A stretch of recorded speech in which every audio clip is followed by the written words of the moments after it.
হচ্ছে শ্মশানঘাট। শ্মশানঘাট এটা হচ্ছে দিকে মানুষ যাচ্ছে।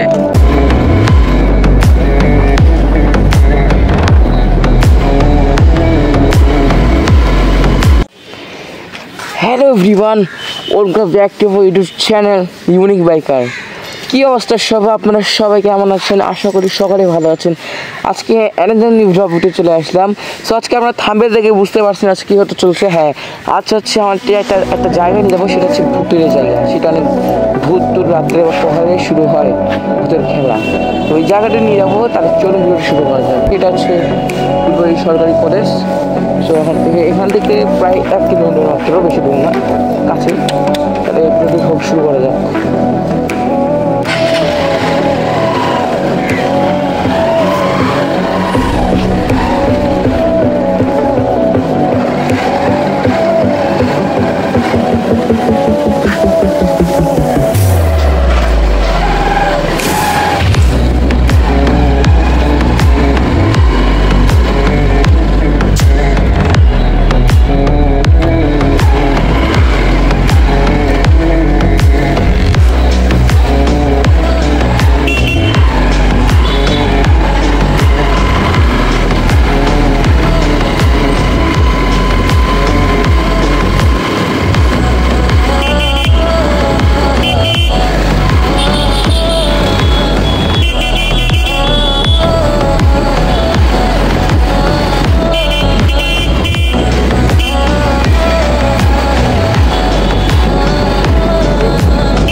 ফাইনালি গাইস, আমরা চলে আসলাম হচ্ছে এখানে ভুতুরের জায়গা, জঙ্গলে বলতাম বা এটা ব্রিজে পড়ে অনেকেই যাওয়া আসা করে। এই যে সামনে যেটা হচ্ছে, এটা হচ্ছে শ্মশানঘাট। শ্মশানঘাট এটা হচ্ছে দিকে মানুষ যাচ্ছে। এটা হচ্ছে এমন একটি আপনাদেরকে জায়গা দেখাবো। এই যে এই জায়গাটি যেহেতু আছে না, এই যে এটা হচ্ছে একটি, এটা হচ্ছে আপনার যে মানুষ মারা গেছে, এটা মাটি দিচ্ছে। সো প্রত্যেকটা রাতে রাত যখন 12টা বা 1টা বাজে, তখন ভূতের শুরু হয়, অনেকে জিন আসে এখানে খেলাধুলা শুরু করে। সো আমি আমার লাইফের মধ্যে প্রথমবার গেছিলাম। আমি প্রথমে যে লাইফটা ভয় পাইছি, বিশ্বাস করবেন না। আমি যেরকম গেছি, থাক কিছু না বলি। যাই হোক, এটা হচ্ছে এই জায়গাটা। এই জায়গাটার মধ্যে এটা হচ্ছে অনেক বছর, আমরা যখন জন্ম হয়নি তখন এই বছর আগে, আমরা অনেক বছর আগে, তখন এখান থেকে একটা ছোট্ট শ্মশান ছিল। তখন করার পর 2013 সাল থেকে এটা হচ্ছে শ্মশানটা পরিবর্তন করে। তো এখান থেকে আজ ভিডিওটা এখান থেকে পর্যন্ত কেমন লাগলো, লাইক কমেন্ট শেয়ার করবেন। টাটা।